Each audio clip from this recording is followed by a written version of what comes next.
So why don't we complement strength perspective with developmental perspective?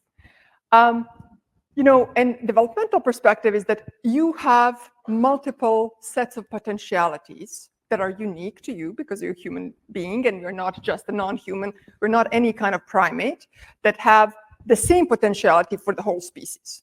Okay, so it's like when you look at a chimpanzee, well, it's to sort of survive and reproduce for all of the species. Us, we have very different unique potentialities, and our job is to figure out what they are and start moving along, and the potentialities that we have left behind, to find them. It's like having a lost part of yourself and you've lost it somewhere along the way, but now is the time to look for it, to find it, and to retrieve it. Your sense of fulfillment doesn't come from sitting up there on the top echelon of success, of wealth, and looking down at everybody else and saying, wow, it is really, look, I'm great, they suck.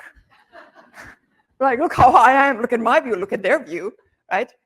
No, but why? Because the engagement, what we call fulfillment, doesn't actually come from being somewhere. It comes from the climb, right? So when we have this paradox where you can be very successful, you can reach your goals, you can get to where you think you want it to get, where, and it's funny because we tend to have very poor imagination. Whenever I ask a group of new students, what is it that they want, and they suddenly all want the same thing, it's very clear from that that's not a unique want. It's basically kind of engineered. Everybody wants the same thing. You want success, you want money, you want fame, whatever it is that you want. So the key is, can we hold for a second to remember that we are unique, that there are things in us that need to develop, and just as Susan said, not just in the direction of work. We have relational, creative, various different kind of potentialities that can develop, and whichever one we leave behind will be the one that causes stagnation and suffering.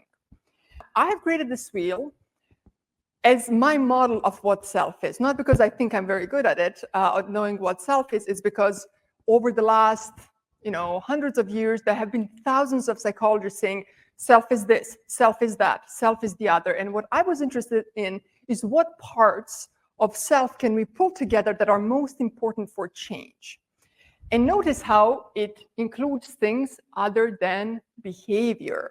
So remember, when it comes to change, if we just use our willpower on, think of it as a cup. So willpower you use whenever you want to do something you don't want to do, okay? You don't want to clean your bathroom, or you don't want to work on that report, and you don't want to talk to that person. You just pour out a little bit every time you don't want to do something, okay? And every time you want to do something, you're pouring back in. So now notice, it's not the same as energy. If I want to go and play tennis, although I'm energetically being more tired, it's pouring into my cup because it's something I want to do. So this cup is very important because it makes us feel drained. Now here's the parts of the self. You have your potential that sets up your motivational system, which tells you what you want, what you desire. Then you have your emotional system, which is signaling mechanism to tell you what you're supposed to approach, what to avoid, how to protect yourself, and so on.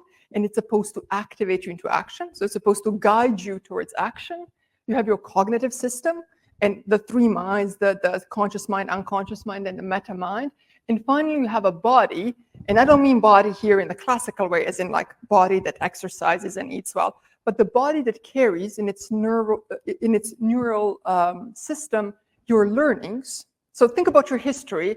Your history, where is it? It's actually inside of your body. It's in your neural pathways, so that when you encounter a new circumstance, these patterns activate to make you better equipped to deal with the present moment. So you carry your history. That's what learning is. You carry your history inside of your body. So here's the 5 parts. And what happens to us, the common method of trying to change the self is this. Take a behavior that you want. Let's say you want to get up at 6 and run around the park because you want to be fit, okay? And the whole emotion, body, motivation, mind is pushing one way, as in, it is 6 a.m. I don't feel like getting out of bed. All of my thoughts are staying in bed, not running. I don't want to. I simply don't want to go to run. All history is saying, Maja, do not get out of bed and run. Why would you run at 6 a.m.? It's dangerous, possibly for your life. I don't know.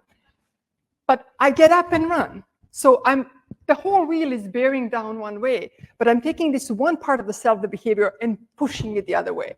It's a little bit like a wheel, and all spokes of the wheel are moving in one direction, and that one part of the wheel is pushing in the other. All you're going to produce is what? You're going to break yourself.